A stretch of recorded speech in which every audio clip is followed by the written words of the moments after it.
আজকে আমি কথা হলো বেসিক ইকোনমি নিয়ে, যেটা আমাদের সবার জানা উচিত যদি আমরা স্টক মার্কেটে ইনভেস্টমেন্ট জার্নি শুরু করতে চাই। সবার প্রথমে আমি যে ব্যাপারে কথা বলবো, রেপো রেট। কোনো ব্যাংক যে ইন্টারেস্ট রেটে কোনো সেন্ট্রাল ব্যাংকের থেকে টাকা ধার করে সেটাকে আমরা বলি রেপো রেট। মানে আমাদের দেশে যে ব্যাংকগুলো আছে, ধরা যাক এইচডিএফসি, এসবিআই, এই ব্যাংকগুলো একটা রেটে আরবিআইয়ের থেকে টাকা ধার করে। এবারে কারণ কি টাকা ধার করার? যে তারা সামনে কাউকে লোন দেবে, ধার দেবে। যে কোনো কোম্পানি হতে পারে, সেটা যে কোনো মানুষ হতে পারে। তো সেই রেটটাকে বলবো আমরা রেপো রেট। এবার রেপো রেট কোনো ইকোনমি বা কোনো দেশের জন্য সবথেকে গুরুত্বপূর্ণ একটা প্যারামিটারের মধ্যে একটা পড়ে রেপো রেট। যে কোনো সেন্ট্রাল ব্যাংক রেপো রেটকেই ওপর নিচ করে তাদের দেশের যে ইকোনমিক গ্রোথ সেটাকে কন্ট্রোল করে, যে কোনো দেশের ইকোনমিক গ্রোথ বাড়বে কি কমবে। এটা ঠিক করা হয় মেনলি রেপো রেটের দ্বারাই। ঠিক আছে? যেরকম আমাদের দেশে যেরকম সেন্ট্রাল ব্যাংক আছে আরবিআই, যদি আমরা আমেরিকায় যাই সেখানে সেন্ট্রাল ব্যাংক হলো ফেডারেল রিজার্ভ। আমরা যদি ইংল্যান্ডে চলে যাই সেখানে হচ্ছে ব্যাংক অফ ইংল্যান্ড। তো বিভিন্ন দেশে বিভিন্ন রকম সেন্ট্রাল ব্যাংক আছে। তো সেন্ট্রাল ব্যাংকই রেপো রেটটাকে ঠিক করে। ঠিক আছে?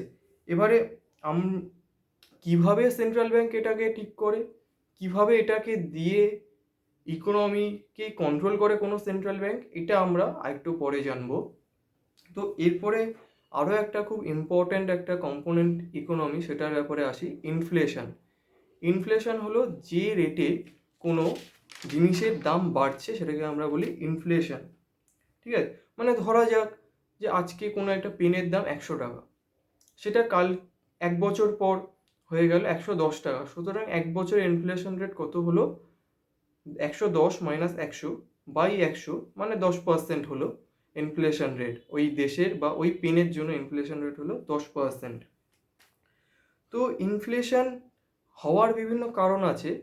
সেই কারণগুলোর মধ্যে একটা কারণ হচ্ছে ডিম্যান্ড পুলড ইনফ্লেশন আমরা বলি।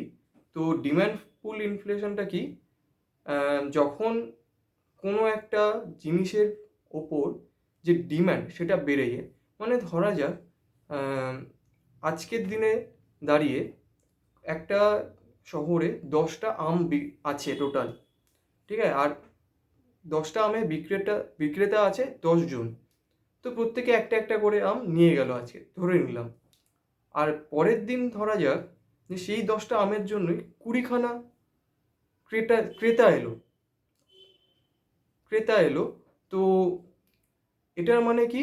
যে প্রথম দিন 10টা আমের জন্য 10টা ক্রেতা ছিল, 10টা বায়ার ছিল, কিন্তু আজকে সেটা বেড়ে কত হলো? 20খানা বায়ার।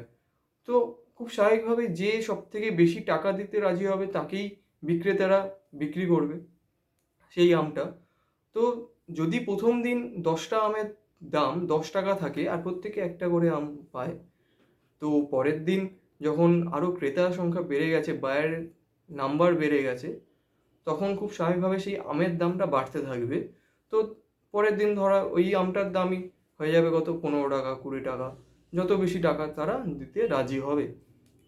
তো এটা হলো ডিম্যান্ড পুল ইনফ্লেশন, কারণ এখানে ডিম্যান্ড, কোনো একটা জিনিসের ডিম্যান্ড খুব বেড়ে যাচ্ছে। তো এটা হলো ডিম্যান্ড পুল ইনফ্লেশন। আরেকটা আছে কি কস্ট পুশ ইনফ্লেশন।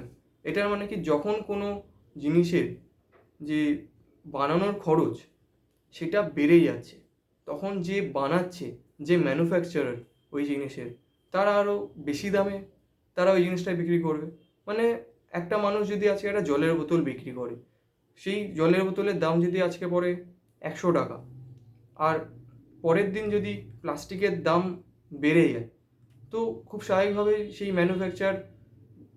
ম্যানুফ্যাকচারার সেই জলের বোতলটাকে বানাতে গিয়ে দাম পড়ছে, তার খরচ পড়ছে তার 150 টাকা। তো প্রথম দিন সে যদি 100 টাকার খরচে 110 টাকায় বিক্রি করে, তো পরের দিন খুব স্বাভাবিকভাবে 150 টাকা খরচে সে আরও বেশি দামে বিক্রি করবে।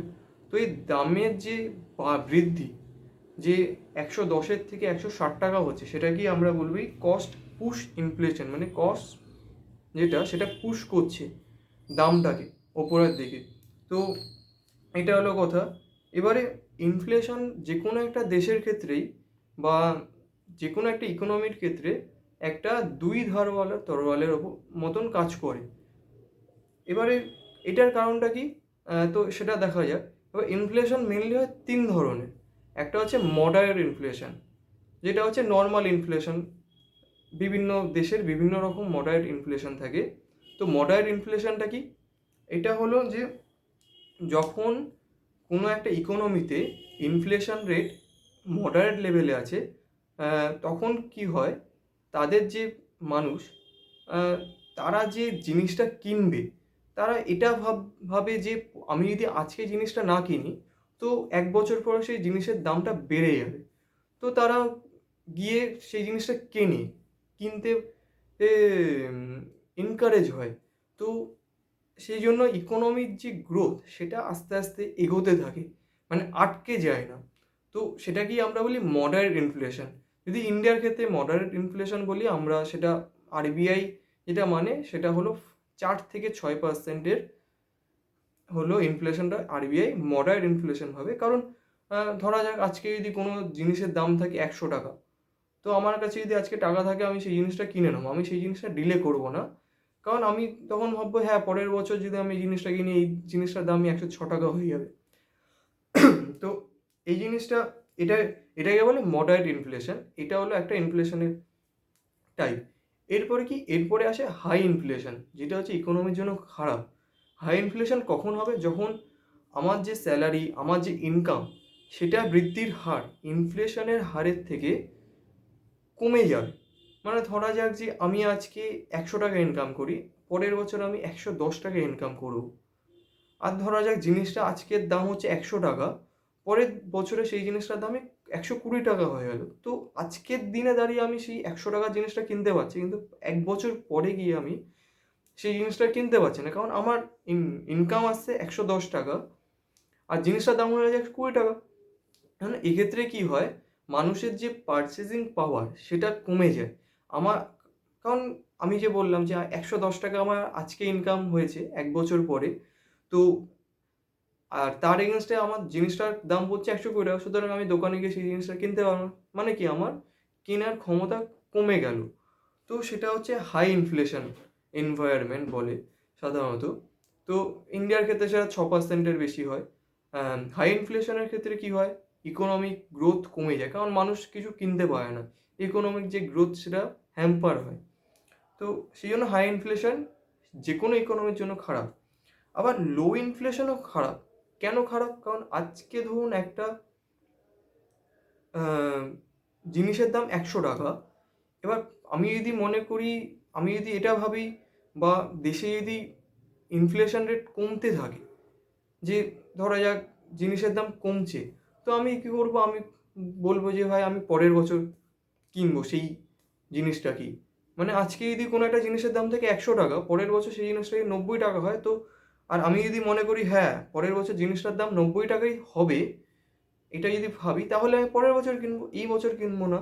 তাহলে খুব স্বাভাবিকভাবে আমি যেহেতু জিনিসটা কিনছে না, ইকোনমিক গ্রোথ এক্ষেত্রেও স্লো হচ্ছে, এক্ষেত্রেও কমে যাচ্ছে। সুতরাং লো ইনফ্লেশনের ক্ষেত্রেও হচ্ছে ইকোনমি জন্য খারাপ। ঠিক আছে, এটা হলো কথা যে ইনফ্লেশন একটা লেভেল অবধি ভালো, কিন্তু হাই ইনফ্লেশনও ভালো না, কম ইনফ্লেশনও ভালো না। ঠিক আছে, তো এরপরে আসছে কি, জিডিপি গ্রোথ বা জিডিপি হলো কি, গ্রস ডোমেস্টিক প্রোডাক্ট। এটার মানে কি, যে একটা দেশে 1 বছরে বা একটা সার্টেন টাইমে যতখানি বেশি যতখানি জিনিস বানানো হয়েছে।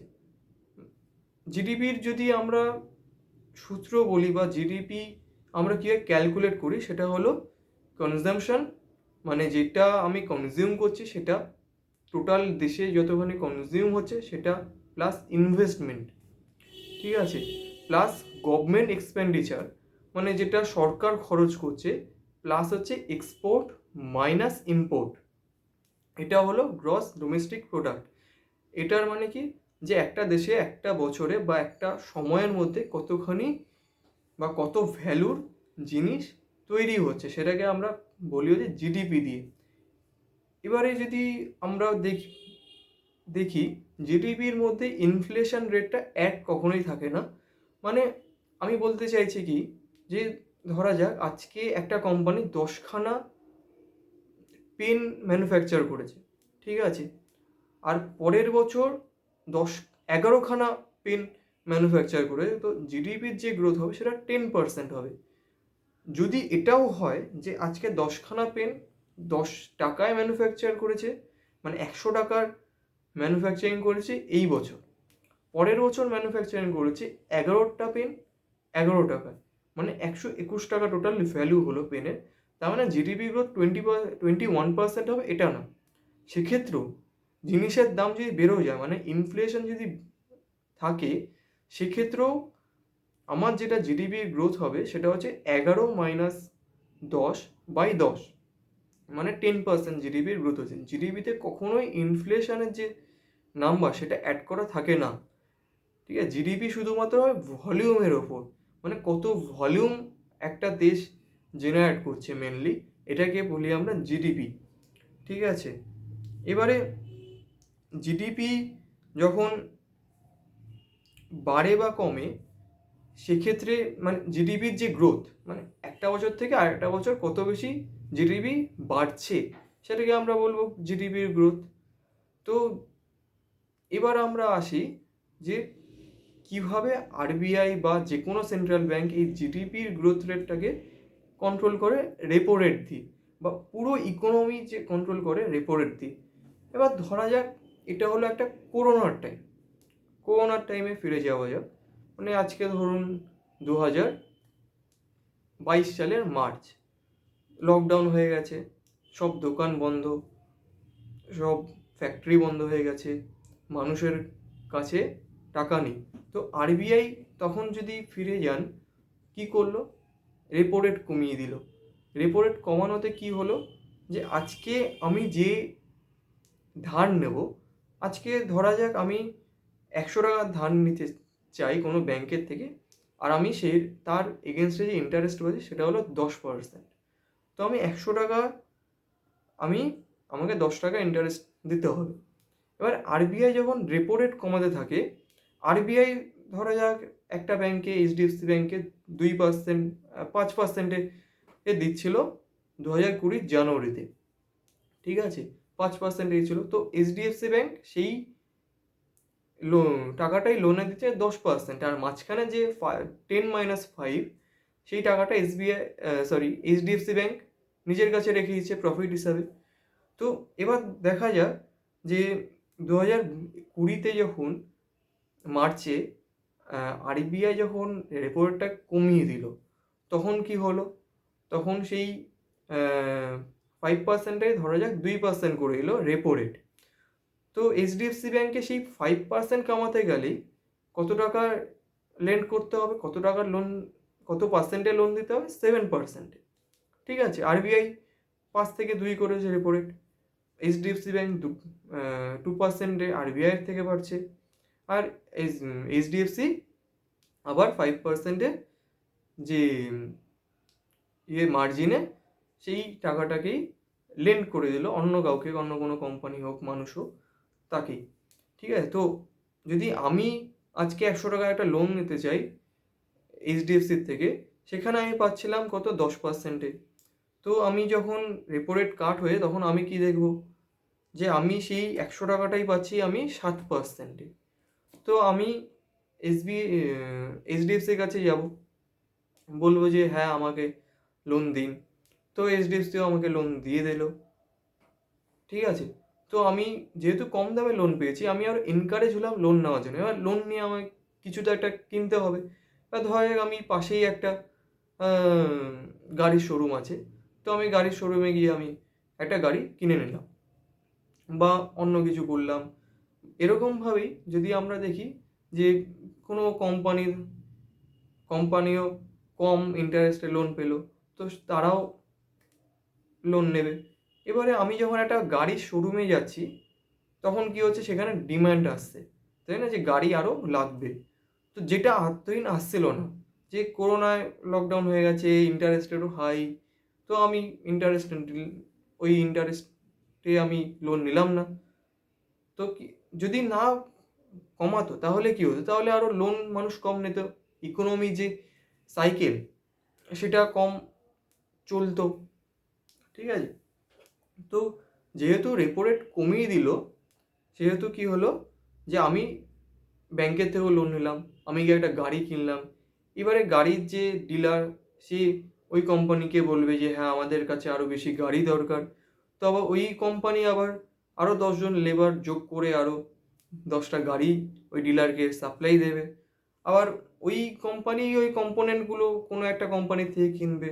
তো তো সেখানেও একটা ইকোনমি যে সাইকেল সেটা ঘুরতে শুরু করবে। তো এরকমভাবে হচ্ছে, যদি দেখা যায় রেপো রেট কমিয়ে মার্কেটে যে বা বাজারে যে ইকোনমি ডাউন হয়ে গেছিলো, ডিমান্ড কমে গেছিলো জিনিসের, সেটা আবার আরবিআই বাড়ালো। ঠিক আছে, এরকমভাবে কী হলো, জিডিপির যে গ্রোথ সেটা বাড়তে থাকলো, যেটা জিডিপির গ্রোথ জিরোতে ধরা যাক চলে গেছিলো, যেহেতু কোনো জিনিস বিক্রি হচ্ছে না, কিছু হচ্ছে না। তো রেপো রেট কমাতেই সেই যে বাইং, মানুষের যে খরচ, সেটা আসতে থাকলো, আর সেটাই পুরো ইকোনমিকে আবার চলাতে শুরু করলো। একই রকমভাবে চলতে চলতে চলতে চলতে ধরা যাক ডিম্যান্ড এত বেড়ে গেছে যে সবাই এখন 7%-এর লোন নিচ্ছে, 6%-এর লোন নিচ্ছে।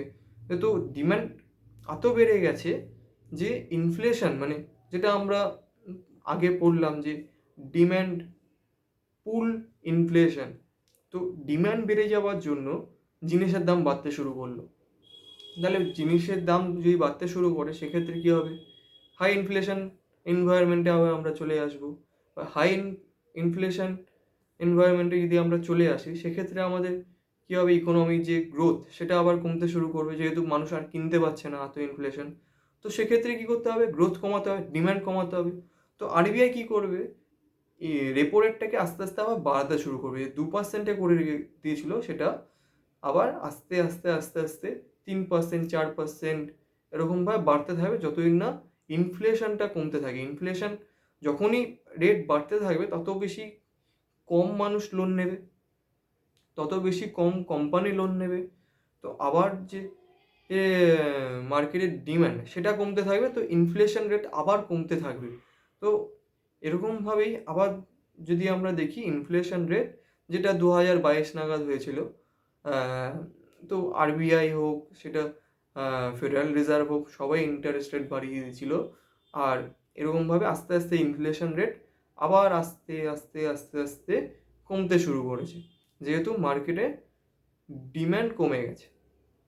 ঠিক আছে, এরকমভাবে আরবিআই বা যে কোনো সেন্ট্রাল ব্যাংক নিজেদের যে দেশের ইকোনমি সেটাকে কন্ট্রোল করে। ঠিক আছে, এরপরে আমরা যেটা আসবো, সেটা হলো যে ইকোনমিক সাইকেল। যদি আমার নিচে দেওয়া যে ডকুমেন্টটা আছে সেটাকে খুলে দেখা হয়, সেক্ষেত্রে ইকোনমি সবসময় একটা সাইকেলের মতনভাবে চলে। মানে কোনো একটা সময় ইকোনমিক ডাউনটার্ন চলবে, আবার ইকোনমিক যে গ্রোথ সেটা আসবে, আবার আস্তে আস্তে ইকোনমিক ডাউনটার্ন আসবে, আবার আস্তে আস্তে গ্রোথ আসবে। এবার আমরা যদি দেখি যে যখন ইকোনমিক যখন ডাউনটার্ন চলে, তখন কি হয়, আরবিআই বা যে কোনো সেন্ট্রাল ব্যাংক রেপো রেট যেটা সেটা কমিয়ে দেয়। ঠিক আছে, আবার যখন ইকোনমি যখন অনেকটা বেড়ে যায়, ইনফ্লেশন রেট সাথে বেড়ে যায়, তখন কি করে, যে কোনো সেন্ট্রাল ব্যাংক এসে ইন্টারেস্ট রেটটাকে বাড়িয়ে দেয়। ঠিক আছে, এরকমভাবেই ইকোনমি সবসময় একটা সাইকেলে চলেছে, কোনো একটা সময় বাড়ছে, কোনো একটা সময় ইকোনমিক গ্রোথ কমছে। মানে যেরকম ধরা যাক 2020 থেকে 22-এর পিরিয়ডটা ইকোনমিক যে সাইকেল সেটা উপরের দিকে ছিল। আবার যখন 2022-এ ইনফ্লেশন রেট বেড়ে গেল, তখন আবার ইকোনমিক সাইকেল আবার নিচের দিকে চলে এলো। ঠিক আছে, এরকমভাবেই ইকোনমি একটা সবসময় একটা সাইকেলের মতন চলে, যে কোনো সময় বেশি, কোনো সময় কম। আর আরবিআই বা যে কোনো সেন্ট্রাল ব্যাংক সেটাকে কন্ট্রোল করে মেনলি রেপো রেট দিয়ে। ঠিক আছে, আমরা যদি দেখি যে আরবিআই হিস্টোরিক্যাল রেপো রেট সেটা আস্তে আস্তে কমতে শুরু করেছে। এটা যে কোনো ইকোনমির ক্ষেত্রেই হয়। কেন হয়? কারণটা হচ্ছে, ধরা যাক আজকে আজকে যে কোনো ডেভেলপ যত কান্ট্রি হবে, যত একটা দেশ ডেভেলপ নেশনের দিকে এগিয়ে যাবে, তত তাদের যে রেপো রেট বা ইন্টারেস্ট রেট সেটা আরও কমতে থাকে। কেন কেন ইন্টারেস্ট রেট কমতে থাকে? একটা ডাউন ট্রেন্ডে যায়। যদি আমরা ইন্ডিয়ার ক্ষেত্রেও দেখি, ইন্ডিয়ার ইন্টারেস্ট রেট আগে বেশি ছিল, আস্তে আস্তে আস্তে আস্তে আরও কমতে শুরু করেছে। কেন হয়? এটার পেছনে অনেকগুলো কারণ থাকে। ইনফ্লেশন থাকে, জিডিপির গ্রোথ থাকে, যে কোনো সেন্ট্রাল ব্যাংক কোথাও থেকে একটা বড় করে, সেন্ট্রাল ব্যাংকেরও টাকা দরকার, তো সেন্ট্রাল ব্যাংক কোথাও থেকে একটা বড় করে। তো সেন্ট্রাল ব্যাংক যত বেশি বড় হতে থাকে, দেশ যত বেশি বড় হতে থাকে, সেন্ট্রাল ব্যাংক যে বন্ড ইস্যু করে সেগুলোর দাম, সেগুলোর যে দাম ঠিক না, সেগুলোর যে রেট সেগুলোও কমতে থাকে। কারণ তত বেশি সিকিউরড হয়ে যাবে, তাই না? যত বেশি সিকিউরড হয়ে যাবে কোনো একটা জিনিস, তত বেশি রেট, ইন্টারেস্ট রেট কমতে থাকবে। তো কেন ইন্টারেস্ট রেট কম থাকে? একটা উদাহরণ নিয়ে ধরা যাক, একটাই হরাইজন যদি আমরা দেখি, তো ধরা যাচ্ছে ইউএসএর জিডিপি আছে 1000 টাকা, ইন্ডিয়ার জিডিপি ধরে নিলাম 100 টাকা। তাহলে ইউএসকে যদি ইউএসএ যদি 10% গ্রো করে, মানে 100 টাকা জিডিপি যদি অ্যাড করে পরের বছর, আর ইন্ডিয়াকে যদি 100 টাকা অ্যাড করতে হয়, সেক্ষেত্রে ইন্ডিয়াকে করতে হবে 100%, আর ইউএসএ কত করছে? 10% গ্রো। এবার যত বেশি বড় হতে থাকে একটা দেশ, জিডিপির যে বেস সেটা হচ্ছে বাড়তে থাকে। মানে যদি আমরা দেখি ইউএসএর ক্ষেত্রে কি হচ্ছে, 100/1000, 100/1000 ইজিক্যাল টু হচ্ছে কত? 10% আসছে। আর ইন্ডিয়ার ক্ষেত্রে কত আছে? 100/100 ইজিক্যাল টু 10%। তো আমরা যদি এটা দেখি যে যত বড় একটা দেশ হচ্ছে, যত ডেভেলপ হচ্ছে, যত জিডিপি বাড়ছে, সেই দেশের গ্রোথ রেট কমতে থাকে। কারণটা কি? কারণটা হচ্ছে নিচের যে বেস সেটা বাড়তে থাকছে। তো ইউএসএ 100 টাকা করছে, তার জন্য ইউএসএ পাচ্ছে 10% গ্রোথ। ইন্ডিয়া 100% করছে, বা ওই একই জিডিপি অ্যাড করে। এবারে সেন্ট্রাল ব্যাংকরা কি চায়? মেনলি চায় যে হ্যাঁ, জিডিপির যে গ্রোথ সেটা বাড়তে থাকুক। এবারে যখন তারা দেখবে ইউএসএর ক্ষেত্রে জিডিপির যে গ্রোথ রেট সেটা বাড়ছে না, তখন তারা কি করবে? ইন্টারেস্ট রেট কমাবে। ঠিক আছে, ইন্টারেস্ট রেট কমাবে যাতে আরও বেশি জিডিপির গ্রোথ আসতে পারে। ঠিক আছে, সেরকমভাবেই ইন্ডিয়া একই কাজ করবে, যে যত বেশি গ্রোথ আসবে তত ভালো। তো তারা কি করে? আস্তে আস্তে যত বড় হবে কোনো একটা দেশ, তত বেশি ইন্টারেস্ট রেট, যেটা রেপো রেট, সেটা কমতে থাকে। মানে যদি না বোঝা যায়, আরেকবার ব্যাক করে দেখলে বোঝা যাবে। আরেকবার আমি বুঝিয়ে দিচ্ছি। মানে ইউএসএ যদি আমরা ধরে নিই জিডিপি 1000 টাকা, ঠিক আছে, 1000 টাকা, ইউএসএ এই বছর অ্যাড করলো 100 টাকা, ঠিক আছে, তার মানে ইউএসএ জিডিপি গ্রোথ রেট হলো 10%। ইন্ডিয়া বেস ধরে নিলাম এই বছর 100 টাকা জিডিপি আছে। তো ইন্ডিয়াকে যদি ওই 100 টাকায় যদি ইন্ডিয়াকে অ্যাড করতে হয়, তাহলে ইন্ডিয়ার গ্রোথ রেট কত হবে? 100%। তো যে কোনো সেন্ট্রাল ব্যাংক কী চাইবে? যে ইকোনমির গ্রোথ আসুক। যেহেতু ইউএসের ক্ষেত্রে গ্রোথ যেটা সেটা কম, ইন্ডিয়া তো এখনও ডেভেলপ কান্ট্রি হয়নি, ইউএসএ ডেভেলপ কান্ট্রি হয়েছে। ইন্ডিয়া গ্রো করছে 100%, ইউএস গ্রো করছে 10%। তো ইউএসের যে গ্রোথ রেট সেটাকে যদি বাড়াতে হয়, 10% থেকে 20% করতে হয়, সেক্ষেত্রে কী করতে হবে? ইকোনমি যে অ্যাক্টিভ সেটাকে ইউএসকে আরও বৃদ্ধি দিতে হবে। তো ইউএসএ কী করবে, নিজের যে রেপো রেট সেটাকে কমিয়ে দেবে, যাতে আরও বেশি গ্রোথ হয়, যাতে ওই 10% আর 20% যায়, যে যাতে ইন্ডিয়ার যে গ্রোথ রেট সেটাকে ম্যাচ করতে পারে। হ্যাঁ, কখনো পারবে না, কিন্তু আমি বলছি যে বাড়াতে হলে কি করতে হবে, ইন্টারেস্ট রেট কমাতে হবে। তো ইন্ডিয়াও যত আরও বড় হবে তত কী হবে, যে নিচের যে বেস সেটা আরও কমতে থাকে, মানে সরি, সেটা আরও বাড়তে থাকবে। তো কী হবে, আস্তে আস্তে ওই 100 টাকা যদি ইন্ডিয়া যদি পরবর্তী 10 বছর করতে থাকে, অ্যাড করতে থাকে, তো দেখা যাবে 10 বছরে যে ইন্ডিয়ার যে গ্রোথ রেট সেটা কমতে কমতে কমতে কমতে যাচ্ছে। তো এবার যখনই গ্রোথ রেট কমবে, সেন্ট্রাল ব্যাংক এসে কী করবে, ইন্টারেস্ট রেট কমাতে থাকবে। তো যত ইন্টারেস্ট রেট কমাতে থাকে তত বেশি রেপো রেট অবভিয়াসলি কমতে থাকবে। তো সেই জন্যই এটা সাধারণত একটা ট্রেন্ড থাকে, যে যে কোনো দেশেরই যত বেশি ডেভেলপ হতে থাকে, যত বেশি জিডিপি বাড়তে থাকে, তত গ্রোথ কমতে থাকে, আর রেপো রেটও সাথে কমতে থাকে, সেই গ্রোথ রেটটাকে বাড়ানোর জন্য, একটা পুশ দেওয়ার জন্য, যাতে ওই গ্রোথ রেটটা ওপরের দিকে যেতে পারে। ঠিক আছে, এটা হলো কথা। তো ইউএসের ক্ষেত্রেও যদি দেখা যায় যে ইউএসএ লাস্ট কিছু বছরে আরও গ্রোথ রেট যেটা কমতে কমতে এসছে, ইন্ডিয়ার ক্ষেত্রে একই জিনিস, পরবর্তীকালে ইন্ডিয়া আরও কম রেপো রেট অফার করবে ব্যাঙ্কগুলোকে। তো এটাই যা, সেজন্য আমাদের সবসময় স্টক মার্কেটে যখন ইনভেস্টেড আমাদের থাকি বা থাকতে হয়, তখন আমাদের সবসময় রেপো রেট খুব ইম্পর্টেন্ট জিনিস। যে কোনো ব্যাঙ্কিং সেক্টরে ইনভেস্টমেন্ট করতে গেলে রেপো রেট যত কমবে তত বেশি ব্যাংক বেশি প্রফিট করে, কারণ তত বেশি লোক এসে লোন নেবে, তত বেশি ইকোনমিক অ্যাক্টিভিটি বাড়বে। শুধু ব্যাংক না, যে কোনো সেক্টরে বা ইন্ডাস্ট্রিতে ইনভেস্টমেন্টের ক্ষেত্রে রেপো রেট খুবই ইম্পর্টেন্ট, কারণ যত বেশি রেপো রেট কমতে থাকবে তত বেশি ভাবে যে রেভিনিউ, যেটা যেহেতু কেনা বেচা বেশি হচ্ছে, রেভিনিউ যেটা সব কোম্পানির বাড়বে। সেজন্য রেপো রেটকে আমাদের সবসময় লক্ষ্য রাখতে হবে, যে রেপো রেট কত আছে। একই রকমভাবে ইনফ্লেশনকে খুব ভালো মতো লক্ষ্য রাখতে হবে, কারণ ইনফ্লেশনই ডিসাইড করে দেয় রেপো রেট কোন দিকে যাবে। ইনফ্লেশন যদি হাই থাকে তাহলে রেপো রেট বাড়তে থাকবে। সাধারণত যত ইন্টারেস্ট রেট যত ইনফ্লেশন থাকে তার থেকে বেশি রেপো রেট, মানে আজকে যদি ইনফ্লেশন থাকে 10%, রেপো রেটকে 11% যেতে হবে ওই যে ইনফ্লেশন সেটাকে কমানোর জন্য। এটা সাধারণত একটা ট্রেন্ড দেখা যায়, বা সাধারণত যেটা ভাবা হয়।